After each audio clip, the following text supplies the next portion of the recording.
has progressed, that these are by far the top two best two teams in all of North America. 7 weeks ago, these teams played. I am getting ultimate nerd chills right now. I cannot wait to see what actually comes out of this pick ban phase. What do they choose? What is the priority here as TSM faces off against Immortals in Game 1? Yeah, we were looking at the champion pools before the game, and there's honestly not that many holes for these teams to attack as far as roles go. So right now, it definitely feels like they're targeting bans to the best of their ability. Biofrost most played support by far was Karma, and then the Rumble would just be for Huni. I'm pretty curious about the support pools and how they play out, because Immortals have already started to dabble in those Korean-esque melee supports bottom with Adrian, you know, trying a little Tom Kench, a lot of Braum on both sides. I think that Braum is still going to be the most highly sought after here in North America as far as the melee supports go, if it does fall to that, you know, seeing the early Karma ban come down here. Yeah, and what I find really interesting here is the ban of Sivir by Immortals. Last week, they were very willing to first pick that on the blue side and ban it when they are on the red side, saying it is the most powerful champion in the game. But something about these TSM bans must have thrown them off with the Rumble and Talia being so targeted that maybe there's a power pick they don't want to let back over to TSM. Rek'Sai is still on the table here, and Nidalee's been banned out. So if we do go down the tiers, there it is. Boom. All right, that was easy. Let's go. Question number one answered. Yeah. Right. That's Sivir getting taken out quite a bit. Ashe has been something the AD carries have been going to. The Rek'Sai pick is there. TSM knows the jungler of Immortals. What do they decide to pick 1-2? Yeah, I mean, I think eventually TSM is going to be picking Gragas just because it's still available and it's a super high priority jungler. 1-2, I think they go relatively generic here. The other possibility is, of course, Elise. And Svenskeren could use that to try and affect the lanes early. He has been one of those junglers that's worked really well with all of his lanes if they're winning lanes and they're pushing up. But ReignOver, if you try and do that against Rek'Sai and you force ganks early on versus a Rek'Sai, ReignOver will outfarm you. He will get an experience lead. And so it is a trade-off giving up jungle, which is something that TSM have not done.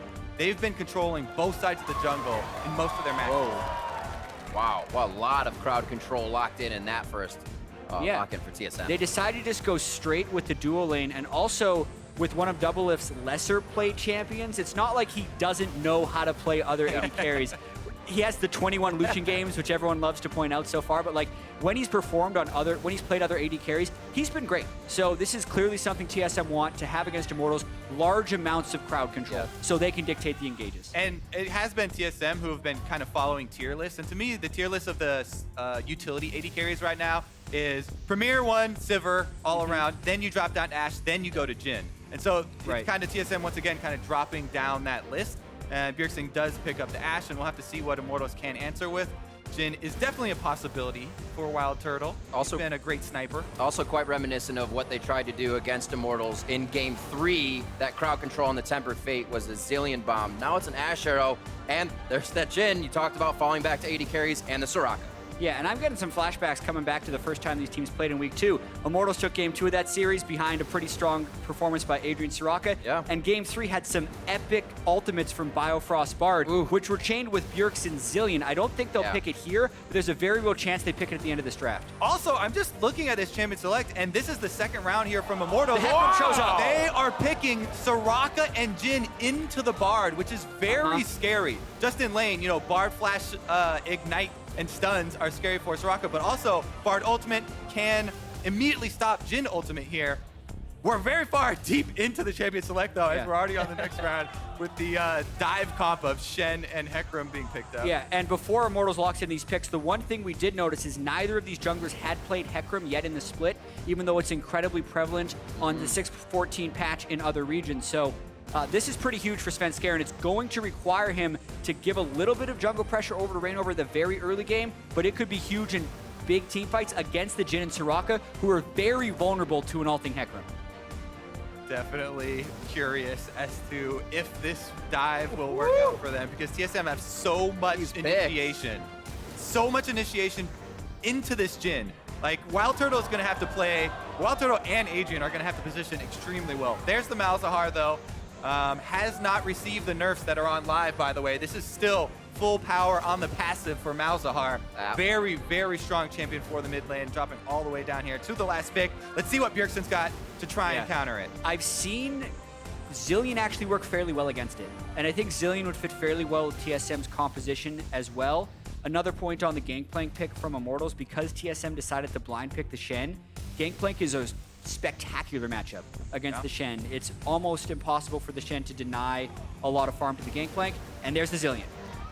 Very similar comp, as we said, to Game 3. 7 weeks ago when these teams matched up, they're running near the same things. It's going to be that Zilean crowd control after a tempered fate. But from the side of Immortals as well, they're looking for a fight. They're looking to be pretty global with this composition. If you remember the first time these teams matched up, games 1 and 2 were incredibly volatile. 26-minute games for both teams, and then an extended 42-minute for Game 3. We're expecting the same thing here out of this. I'm very, very excited for this because Immortals have been one of the teams that play the quickest and most bloody. The most important thing against Immortals is to get some form of deep vision, some wards, so that you can make informed decisions, because they constantly force fights and teams have been getting caught up in those constant skirmishes. TSM, though, they've got multiple globals. The one thing they lack here that they have had in most of their other games are super strong lanes and a strong invading jungler. So this is going to be a new flavor. Exactly. The early pressure is going to be where TSM is most weak. The Shen and the Hecarim can't do that much early. But then if you look at Immortals, they are severely lacking in crowd control when compared to TSM. So that's one thing that Immortals consistently does, which some members of the team aren't that happy about, but they've clearly made the trade-offs for damage and some of the power picks on this patch and early pressure. And we're just going to get to see which one works. We'll see how it plays out in a game. These two Titans aren't just doing battle on the Rift, but also on social media. Help prove your team is League's finest by voting on Twitter. Hit us up at LOL eSports using the hashtag IMTWin or the hashtag TSMWin. We'll monitor and share the results throughout the series. Expecting to see this one try to be standard for TSM as they like that lane. DoubleLift would love to smash his opponent. How are they going to match up? We might just expect to see that lane swap in the beginning. Pretty evened out crowd. I like that. No home turf for either team. We'll see how the vote goes as it comes in. In both of these teams, obviously Scrim Partner is discussing a lot of play back and forth, know each other very well. It's really what it comes down to now that they're on the Rift and how the team can play the strategy they've been working on. That is a really good point to bring up, Riv, because these have been the two teams. Yes, they're kind of in a league of their own. They've been practicing with each other so much. Even in the LCS games that we see from both of these teams, they win almost every single match, yet they're very self-critical, and they always have a laundry list of their own mistakes that they're pointing out. Yet no other teams in the LCS have been able to really punish those mistakes in a meaningful way. Absolutely. You even look at Immortals, they aren't necessarily that happy in post-game interviews. They've never really been elated after a win, and it's because they've kind of been here before. They know what having a 17-1 regular season is like, but the one thing that is different this regular season from last is the fact that they haven't been considered the best team this entire time. It's actually been TSM who's been ranked 1 pretty much the entire split, except for that brief moment last week after TSM lost to Phoenix 1, and Immortals had half a game advantage because they'd won more sets. But right now, it's all about proving to themselves and to TSM that Immortals is better. Yeah, if you saw that small video of the Immortals team reaction, just watching the loss of TSM to Phoenix 1, extremely hyped up for this. And we will get that lane swap that you're talking about, Riv, the blind swap here. Both junglers starting on their red quadrants.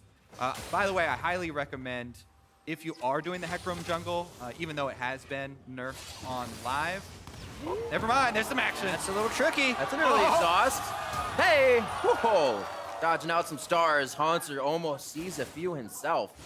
So, see, he gets out. Usually Hauntzer's the guy trying to soak up a few XP and hide on the outside, not get right into it. Yeah, but a lot of times against a Soraka in a lane swap, you don't really respect the Soraka's ability to punish you. He just got a little bit too much damage take from WildTurtle and greeted a little bit too much for the CS. Ultimately, I don't think it's going to matter that much. He didn't die. He did have to burn his flash, but he got an exhaust, so it's a 1-for-1 summoner trade in that sense, since both top laners were going to teleport anyways. Yeah, not a lot of respect for Soraka. Jhin, definitely one of the AD carries in the early stages of the game that you have to respect the most. I mean, especially when you're paired with something like Braum, then the kill pressure is more threatening, but you really have to respect those minions. Yeah, I mean, people get excited for people just getting low health in tower swaps because there's no champions here to influence. WildTurtle feels very comfortable not having to sweat. And by the way, both of them with the very standard openings for the lane swaps that we've seen here in North America, where the top laner comes, teleports in on that minion, able to push down the turret a lot quicker. Only difference is that flash that we did see blown from Hauntzer probably won't have to have a vulnerable lane for quite a while, though. Should be fine. Oh, they actually did not give full gold to Huni, and Hauntzer will get the full solo gold. Svenskeren is trying to leech some of this experience, I think, because Immortals got so low and they were assuming WildTurtle was going back in base. You can definitely tell these teams have done their fair share of lane swapping, so everyone's trying to take shortcuts to be as efficient as possible and leech as much experience as they can. Looks like ReignOver may get an upper hand on the jungle here for just a little bit, being able to push out Svenskeren, as you said, prepping out a few waves that DoubleLift will now start to clean up. And things now start to pan out a little bit after the turrets fall. After, I should say, the bottom turret falls for TSM and the top for Immortals. Yeah, so far, actually, I don't think this is bad for TSM. Basically, I think they would have gotten into some trouble if Svenskeren was going to have to really compete with ReignOver thus far, but it's been a pretty farmed opening. Svenskeren's been able to go back and get the Hunter's Potion, which is really critical on Hecarim since he is fairly spammy in the jungle. And as long as he's staying close with ReignOver, it's not a big deal yet. Yeah, unless you are standard lanes and you get a super early first blood on Hecarim, you definitely do need the extra mana. Yeah, it's still in there. He got it on the edge. Good job, Pobelter. Using those warding mechanics, you know, if you click your ward and then hover over the brush, your mouser will turn green, letting you know just the edge of the brush so you can get maximum vision out. Those are the intense mechanical plays during lane swap that we gotta keep track of. One more turret trade. Mid has been played quite evenly. This game's going to be all about who's got control of, I guess, a Cloud Drake when it comes back up, or who can actually break this kind of solid strategy that both teams are using. Yeah, we've seen some other lane swaps go where, like, since one team is top, the other team takes Drake, but that actually comes at a significant tempo advantage. So I do feel like these teams are playing with a lot of mutual respect and, you know, not necessarily trying to rush a Cloud Drake super early. But now that we're 5.5 minutes in, there's a little bit more experience and levels, so they have more skills to take this Drake, and getting a Cloud Drake this early would really help Immortals, but they also have to realize how dangerous it could be. Yeah, especially with Pobelter just backing. Yeah, and it's because, you know, no longer do you trade early Rift Herald for early Drake. The team on the top side of the map knows that Rift Herald doesn't come up until the 6-minute mark, so they're so much more willing to come contest that early dragon rather than just trade it over kind of passively. And people definitely scared off of the early one here. Let's see, Hauntzer on that top side, just gonna try and control the wave. Has actually one little caveat here is the pink ward up in the side brush, which is actually pretty rare to check. Both junglers are on the top side as well, and this is a very open lane. Possibility, I mean, we talked about Jhin, you know, you really do have to respect him as an AD carry for actually getting picks, and if there is a jungle gank, he's so good at helping lock someone down, even in the early stages with the long-range snares. TSM will be looking to save with a Chrono Shift or a Tempered Fate there. Hauntzer here. Actually, TSM almost looking for like a level 6 team. Could be very explosive for both sides when we see that. Great defensive play from Hauntzer, and Sven trying to defend his jungle here.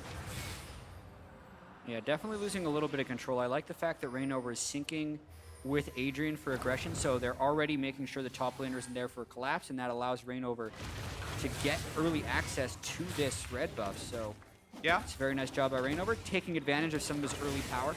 Yeah, he is also half a level ahead with the farm that he's chosen to go for, more Gromps rather than some lane minions for Sven. So Sven is going to be a little bit under leveled trying to get to that 6, but Hauntzer now with the defensive play, he was able to avoid all the pressure top and soak up. He'll be ready with the Shen ultimate in the next few minutes. Svenskeren knowing exactly where he can find access. He's got to be a little careful because Rek'Sai has the map control. This could end up being a fight. It is TSM's side though, because it was a lane swap, right? And they do have their duo down on that side, so while it is a little bit risky with the long range and globals that Immortals can add, this is the TSM half of the lane swap mat. And Jhin goes back up to the top side to try and push Hauntzer, you know, break that freeze that he has. So because there's Jhin up on the top side, fairly easy Drake here for TSM. Yeah, and I think that is generally smart play by TSM. Immortals obviously chose the top side right there to try to push in Hauntzer and maybe get a little bit more farm for Huni, but they haven't won that either. Huni's level 4 to Hauntzer's level 5. The Cloud Drake going over now, which is 25 out of combat move speed, against an Immortals team who is already going to be a little bit lower in initiation. Yeah. I think that is an incredibly valuable Drake for TSM to take this early and does give them a somewhat meaningful advantage. Hauntzer has at least a full level in experience, like bar to bar, so he's going to have that 6 here. They have a pretty good window to activate without Huni having ult. Yeah, they went over a little bit of the stats in the intro about Hauntzer versus Huni. Both of them very big carries for their teams this season, but I think to me the biggest difference, why I actually have really liked Hauntzer's recent play, is his ability not just to play really good offense. You know, Huni's had great kill numbers and damage numbers, but Hauntzer has been willing to soak up enemy pressure, jungle ganks, you know, even support an AD carry gank for his side. He's played very safe, giving up farm because of it. Here we go, though. Tempered Fate not there yet, so they're going to have to hopefully get through the journey. Almost gave him the distance he needed to hit double-lift, but they get out safe. The journey lets you know where he's going to be coming out the other side, and he still missed a shot. Either way. Nerves there. Yeah. Double-lift was still going to have heal and stuff if he did get a little bit low, but I would say no real harm done. Oh, my. Svenskeren! What is he doing? He gets zeroed out here. Wow, they're going to put a lot of resource on this one. Svenskeren, ult over. Chrono shift would have kept him alive anyways, or rather... Yeah. So there were a couple small timings there where you could see the decision-making and the communication from TSM.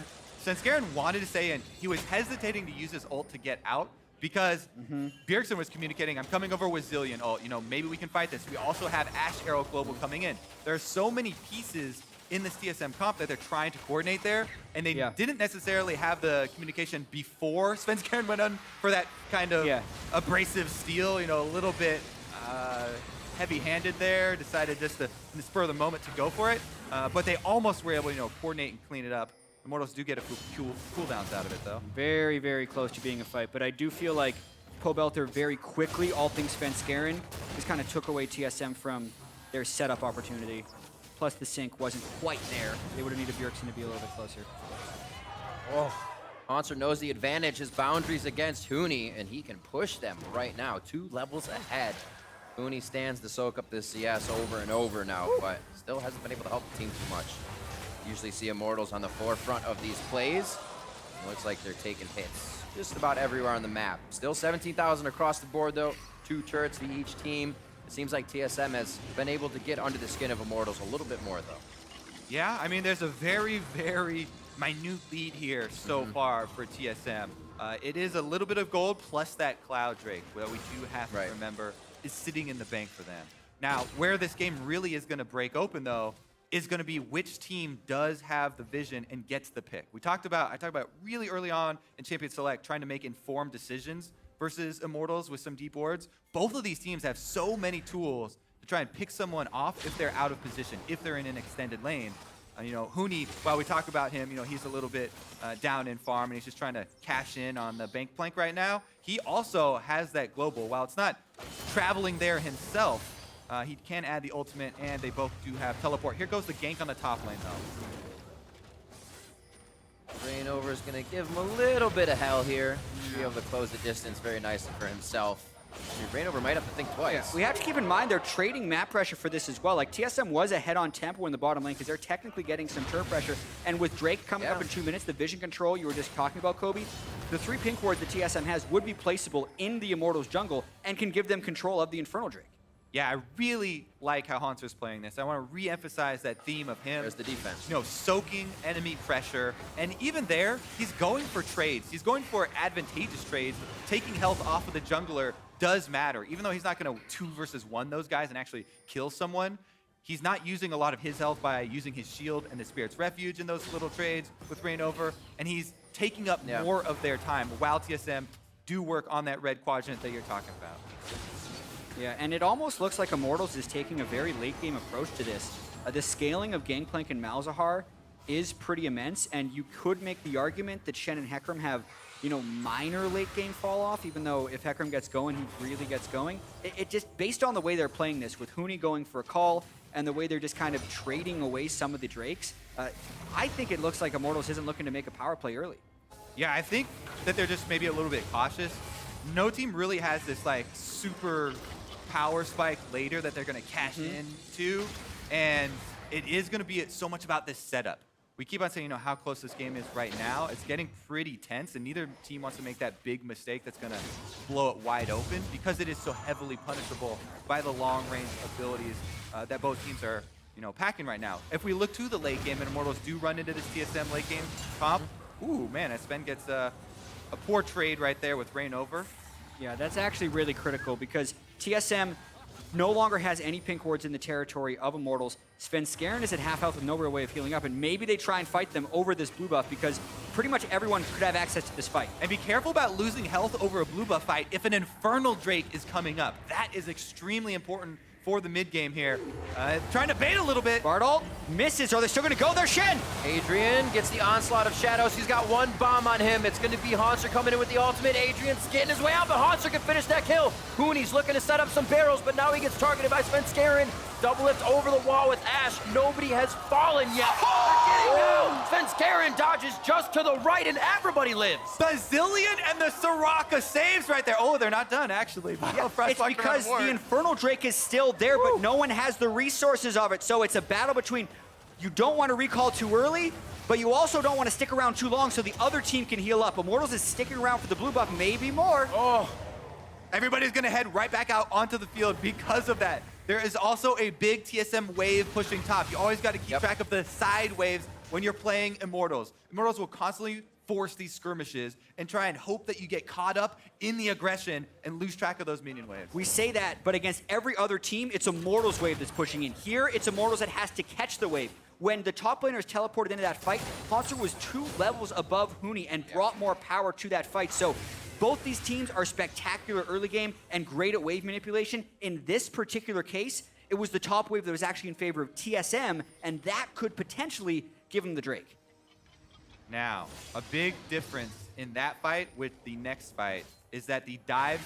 Uh-oh, never mind. ReignOver's coming. Huni would have no way of joining this fight, whereas Hauntzer still has teleport. Yeah, Cannon Barrage is still down. Huni's teleport is down. He's starting to walk over here. There it is. TP from Hauntzer. So TSM would have to rush the Drake right now and then dare Immortals to 4v5. ReignOver would then have to try to steal it. It would be incredibly risky for Immortals to do so. Good zoning there from Bjergsen, but ReignOver goes inside. The Drake resets. Oh, crushed in the face, takes an arrow to the kisser. And it looks like he's going to be able to get out tanky enough to survive, but tanky enough to fight is the question. They're low. The Dragon. Biofrost falls. It may be a 1-for-1. Oh, that's going to be Chrono Shift, bringing him back up. TSM maybe cannot afford to help Hauntzer here. He breaks enough distance, and ReignOver actually stayed alive. Oh, they miss Pobelter. The onslaught goes in as well. They miss a few, but still feel like they can get the advantage. And Bjergsen's hooking her on the outside, off on the wing, as they just yo-yo back and forth in this fight. There are so many skill shots that TSM is trying to dodge here. They kill the barrel, they go back at Huni. Double taunt right on a turtle. A few more hits. There's the heal from Adrian. Turtle's on the outside now, getting the DPS delivered. And nobody wants the package on TSM. They all back up. Huni looking for a good barrel placement, but he's all out of powder, and they can't do anything. The grenade bounces across, and they can't decide whether they want in or whether they want out. So TSM is going to decide for him. A double kill for DoubleLift. He's looking for a triple with the team to set it up.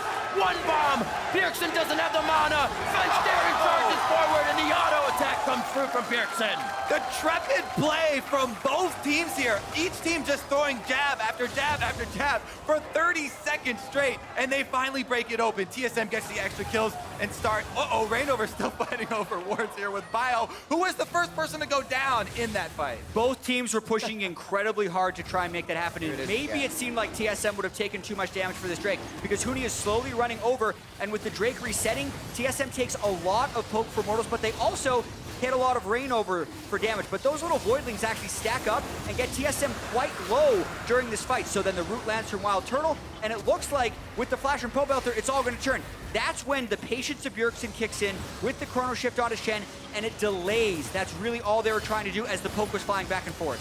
And watch the WildTurtle shots. He's going for Bjergsen over on the other side, and everyone gets out of the Jhin ultimate in time. So DoubleLift, who is extremely low, gets to live and didn't have to blow his heal. He saves it for the Gangplank ultimate. Yeah, every Jhin shot, all the barrows that would go down, so many jukes going on there. Bjergsen's low. Tries to turn back time on this one. Oh, Can he nice time that? Equinox right on.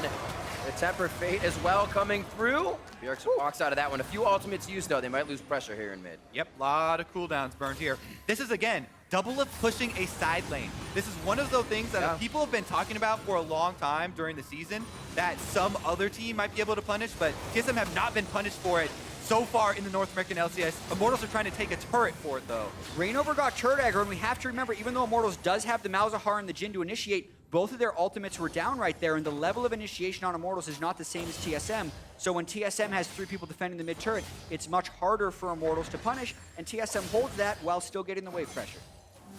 It's one of the things I love about it. It's always good to see a good turret dive, but when you have teams that are this far ahead in macro and moving around the map, you get those huge fights at Dragon. Because nobody dies otherwise. They move well, they ward well, we get those big Dragon fights. And that's where we're going to see TSM possibly continue to catapult. Definitely an exciting skirmish there for Yes. the last couple minutes. I have to say, there's been a big change, though. Huge breakpoint right now for Hecarim. Jungle Hecarim, he build the Trinity Force before jungle item here for Svenskeren. And one of the biggest breaking points in this, team fight battle is going to be, can Svenskeren and Hauntzer, as this backline dive, actually kill the Jhin or Soraka? In the early stages in that blue quadrant jungle fight that they had, they didn't have enough to finish off Adrian, and without killing the Soraka, the heals come through. Now he's got Trinity Force, and they might be able to kill one of those backline targets. Yeah, and also the cost of not getting the kill is pretty disastrous. It's so hard to initiate on a team with Malzahar if you can't burst people quickly, because the sustained ramping damage from the Malzahar as the fight progresses and you get more Void Swarm spawned and you get Malefic Visions transferring is really snowbally in that sense. So I think it's very critical that Svenskeren stay ahead in this game, and ReignOver's doing his best to keep him down, but because that Trinity Force is completed, Svenskeren has an opportunity. I definitely agree. One of the biggest pain points for Jhin players are huge tanks. And if there's a Shen and Hecarim that could also be revived that are diving you, it makes playing Jhin pretty hard, trying to do what he wants to do. Stay in the back, try and get snipes, and continue to DPS. He will be under harassment. ReignOver, though, is also going to be the front line here for Immortals, pretty much always building that full tank and trying to be the CC for them, try and set it up. There's a possibility that WildTurtle doesn't have a chance to move, especially with Biofrost being able to start with a Tempered Fate. Very well-rounded out and engaged composition. Yeah. As TSM continues to pressure a little bit inside Immortals jungle. It's a couple reasons I really like the Zilean in this team composition. A is the inbuilt synergy between Bard, where if you land the Tempered Fate, you're going to get a guaranteed Zilean star on the backside. But also just because I think Zilean is one of the lesser-known answers to Malzahar on this patch. You can do well in lane, and also if it's an isolated pick, Zilean can obviously stop that with the ultimate. Or if the Malzahar passives down, you can stun the Malz right out of the ultimate and still get a bunch of damage. So really like the synergy from TSM, but they do have to still execute at a very high level to make it work. Right, we look at it, theoretically, there are a lot of stationary targets that are perfect double bomb opportunities, right? Chuck a bunch of them on there. However, in practice, you have to dodge so much on both sides. And by the way, if we talk about breakpoints, there are also some pretty good ones for Jhin here, for Immortals. If we look at Immortals' side, Jhin is going with that flat armor penetration build, and this is the huge spike where you just complete Ghostblade, and even you get the first part of your next flat penetration item. Upgrading those, they still stay at 10 more for the rest of the item. Right now, he's got a huge amount, but ReignOver's taking a lot of harassment. Well, 20% of his health for a ward. Yeah, and this is a stacking Infernal Drake, but the timing is perfect for TSM. They have the pink wards. Huni's still level 10, so he doesn't even have the second tick of his ultimate. So ReignOver's trying desperately to get the vision control back, but TSM's just not giving it up. Complete Drake control from TSM as ReignOver trying to find a way through the wards and through the constant harassment here, unable to do so as Immortals give up another one. Game 1. In week 2, these teams faced off. TSM got 3 Infernals, 2 in a row, which means you have to fight for the third one. They're able to force Immortals' hands, and they're able to grab now an advantage out of that. So now with 3 Dragons overall, 2 of those being Infernal, they're going to have to go for the next one again. I think this is super fortunate for TSM as well, because one of the big breaking points in this game is whether or not Svenskeren and Hauntzer can get the kill onto WildTurtle and Adrian before the healing would start. And 2 to 3 Infernal Drakes, which increases the attack damage and ability power, will help that in a small sense. Yeah, they don't have too many items contributing to that stat. I was just thinking that. They got the Trinity Force, but Bjergsen and DoubleLift to be doing more damage. So here's what you could say. If they have bombs on their heads when they go in, then Bjergsen's extra AP will... Well, there you go. Yeah. It does speak, though, to TSM's overall drift. Oh, they're going for a pick? Okay. Adrian flashed immediately because he knows if he gets caught by that Bard ultimate, since Zilean was near, he'd be completely dead. Oh, boy. She's going to be, I was going to say, stunned on the other side. Gets one bomb under the next. And TSM looking to get that vision over Baron so they can toy with it, maybe get a bait onto Immortals. It hasn't been nerfed yet. DoubleLift was trying to hit the passive with a volley there to get it to drop and then arrow, but it lasts a full second still. Yep. So it was still on, immune to the arrow, and TSM are out of the long-range picks from Bard and Ashe. And you could see how much WildTurtle was doing damage-wise just with those few skill shots.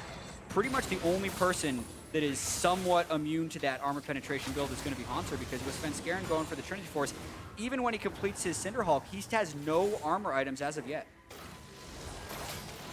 Opening up and looking for those shots. No Shen to block right now. Give me some room. I don't know if Big they'll actually damage. be able to touch too much on the turret after that. Now Turtle without an ult, pretty low on mana. To deliver his last bullet. Sitting right now about 1,300 gold behind DoubleLift. Having a very reminiscent game to the first time they faced Immortals. DoubleLift with early kills and able to help start a lot of these fights and be behind it with the DPS. Yeah, TSM now trying to use the pressure that they do have with the minion waves, which, you know, they've had a decent amount of control over both side waves. It's just that Immortals have been putting a lot of wards down on the middle side of the map. So every time TSM do get control, they have to switch over and rotate back to the mid lane to try and clear out all this Immortals vision. Now that they've done their dirty work here, their chores of trying to clean that up, now they can try and pressure, focus on this mid lane turret, and we may get a collapse. Yeah. With WildTurtle top, though, you'd think TSM would be looking for the initiation. Good Gangplank ultimate to zone them off. Yeah, wave clear there with the ultimate. ReignOver also hovering around. Doesn't actually see the pink ward because he's underground right now. So not going to be alerted to that or try and clear it out. WildTurtle heading from base now with the completed Duskblade. So he also has that extra potential for a kill on someone. He does get the auto with the missing health. It's nice for him. He's been forced to fight pretty much an item down here as he's finishing that. Quick level up for Svenskeren as ReignOver. Once again, he's been quite far forward for these engages. It takes a while to see the team come on the screen. Trying to get Biofrost. Back over, gets a flash out. Svenskeren and Biofrost very far out to the right, and that hit on Svenskeren could make the chase go further. Immortals are winning in health right now, so they've chased TSM off of the battlefield. Problem for them is that there's no Drake up, which would be really easy to take, and they're trying to siege here. Bjergsen and DoubleLift working on the wave clear. They still have a catch from Pobelter that could be utilized, but maybe they catch ReignOver. Locked down under the turret, but he still tanks it up, even though it heats up. There's the lockdown on a Bjergsen. Chrono shifted. Svenskeren deters the back line of the fight with an onslaught of shadows, and that scatters Immortals. They don't want it anymore. The communication has been just completely knocked out, and now they regroup. Re-look at the fight. Temper Fate misses. And Immortals still turning around to look for the attacks. These are being decided by such slim margins. Adrian's out of mana. Pobelter's low on mana, but they want the turret. I love the trade of cooldowns here, too. Oh, he flashed. They got him. He killed DoubleLift. Vision wasn't there right away for him, but looks like they get it, and they'll keep pressuring. Yeah, it's surprising, right? Because usually you're used to flash ultimates from Malzahar, but that was bold. Pobelter going for the flash Q there and able to land it onto DoubleLift, knowing that he didn't have a flash of his own to dodge it. And Call of the Void, DoubleLift answers. The long-range damage that Immortals is throwing out makes the impetus on TSM to actually get these engages off. So long before this, you can see how TSM actually takes a significant amount of poke. Biofrost gets hit by Jhin, so ReignOver flashes in. And yes, Biofrost is able to survive, but that just allows Immortals a relative amount of freedom. All the ultimate shots have to be absorbed by Svenskeren to save Biofrost, but as you mentioned, he doesn't have armor yet, so that fourth crit nearly kills him as well. So really, the effective members that TSM can fight with dwindles just because of the long-range poke from Immortals. And it's so fun to watch these fights as they go so long because of the trade of these cooldowns. and there's still a bunch of ultimates left on TSM side. Even though they're down in health, the taunt under the turret here, they have the confidence to go for that because Bjergsen still has his revive. And then the flank from Svenskeren, which is so ridiculously risky. He's so low on health, and the exhaust even came out, but he hit all of his spells at the right time. But you really do have to credit Pobelter's Malzahar just pumping out damage right here. Like, unless they're engaging on him as well, they're going to be vulnerable to a lot of that return damage. And you look back at that fight and you say, wait, we're fighting against a Soraka for a long time. They're probably healing. So Immortals loving to stay in those long engagements. We'll see. This is where we thought TSM could force Immortals' hand, but Immortals is setting up around this Infernal. Yeah, nearly every relevant ultimate would be up, and it's Immortals that has the significant vision control, and they're going to open up with some poke and an engage. Svenskeren gets the shield early. That's going to be the Stand United. Hauntzer now in the front line. Huni kill double! They drop Svenskeren immediately. DoubleLift doesn't get the chrono shift, so he's down permanently. Svenskeren may follow an ultimate out, and he gets the Dust Plate knockdown as well. Now Immortals have control of the map, and they actually are going for Baron side rather than the Infernal Drake right now. It's a little bit more risky, but there's no smite on TSM side and no AD carry. Man, the flank from Huni there to take DoubleLift down, but TSM will persist. They're trying to stop this without much damage. ReignOver hitting but looking. They're communicating to stop if TSM comes in. Miss taunt. Smites are there. Jungler's not for Svenskeren, so no 50-50. You're right, TSM has to turn tail, but it may have been too late. Pobelter with the Rylai's is not able to connect anything. And Immortals fizzles out there, but they grab the Baron to take a lead. Hauntzer still trying to get out of this one as Immortals transition down to the Infernal Drake, looking to pick that one up too, as some of the members use their Baron-empowered recalls to go heal.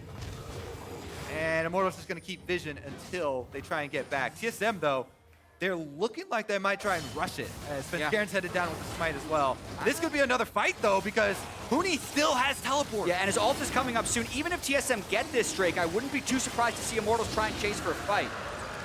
There's the teleport. There's your third Inferno, last spawn of the game for that Dragon as TSM run away with it for their lives. And they may not be able to save it. That's going to be Fire at Will. Longer hit on the Cannon Barrage. More damage coming out from Huni.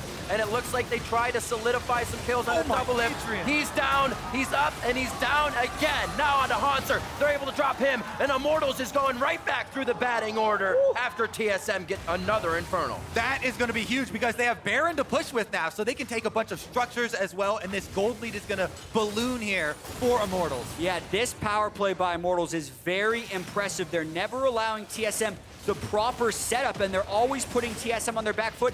Despite TSM being the team with triple Infernal Drakes, they could potentially get the inhibitor off of this push. Absolutely explosive stuff from Immortals here in the last few minutes, not even giving TSM time to recoup with a full 5 members in each one of these fights. Huni has to be very careful. The damage also being given to him. He goes down from Bjergsen. Turtle, he's got to back up more. They get the chrono shift over onto Svenskeren. And Immortals may not be able to hold this much longer. Pobelter's going down. Svenskeren wants to chase, and they may be able to stop the backs here. Oh, Biofrost just barely shorts it. That might have been max range. I don't know. Hauntzer, though. That TP, the 1, 2, 3, rips Turtle out of his shell. And it looks like they're going to use it to beat ReignOver's head in. They get another bomb. They get the kill. They're actually making Svenskeren big in this sense. And now it's on to Adrian. What are TSM going to work after this? Wow. They come storming back out of the base. And TSM now can answer some turrets. I don't think they can get all the way to inhibitors, but they can get a ton of gold back. And as you said, they're the team with the 4 dragon advantage. Yeah, but we also have to keep in mind, like, the people that are benefiting from the attack damage and ability power are far fewer than some of the more aggressive teams we've seen. So it definitely caught Huni off guard when that bomb killed them, because if Immortals would have known that Huni was dying there, they pull out of the base long before Huni dies as soon as that bomb lands, and really Immortals is punished for over-aggression. All right, so here's where we're going to say the extended stay of Immortals inside TSM's base.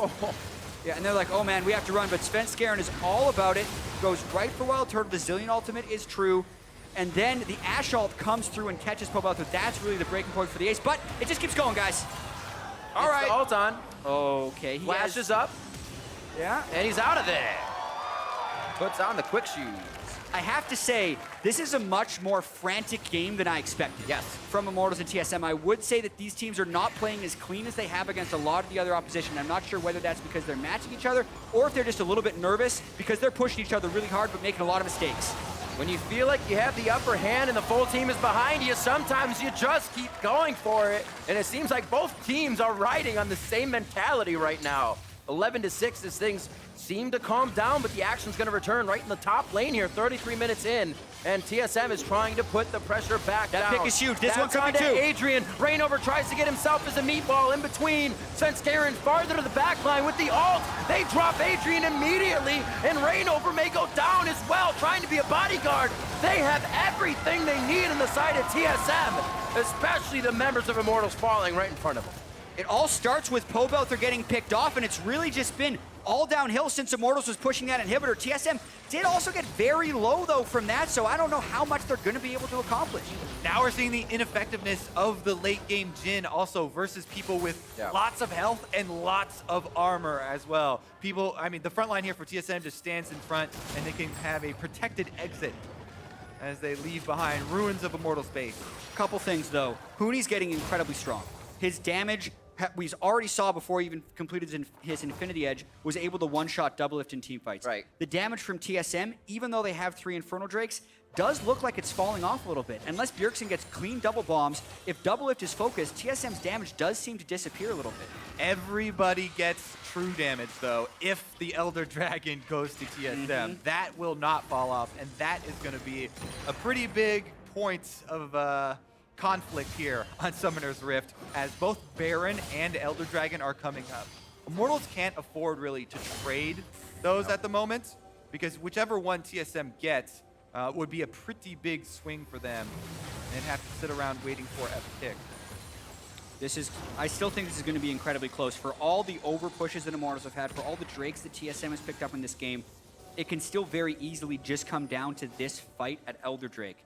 TSM, while they do have some of the tools to engage on the Soraka, are just forced to move into a Malzahar and a Gangplank, which is incredibly difficult, and it leaves the door open for Immortals to get a lot of damage off. If any poke lands on TSM before the fight, they don't necessarily have the sustain to deal with it either. So these 4 Drakes, while sometimes they could be, you know, a game clincher, are nowhere near that in this match. And it's not just the back line of TSM that have to worry about those barrel explosions from Huni critting on them. The front line, it shreds their armor as well. It will be able to take big chunks out of the front line of TSM. And if there's an extended engage where Immortals are chunking down the front line, then backing off, they have Soraka, they can heal it back up and look for an engage on softened frontline members of TSM. But here we go. Yeah, TSM needs a clean engage. Straight back to Turtle. Hauntzer on Svenskeren as well. They got the stand united on the horse, and they're going for the back line. They didn't kill him. Like Rocket of the Iron Solarius off, and Svenskeren gets taken down.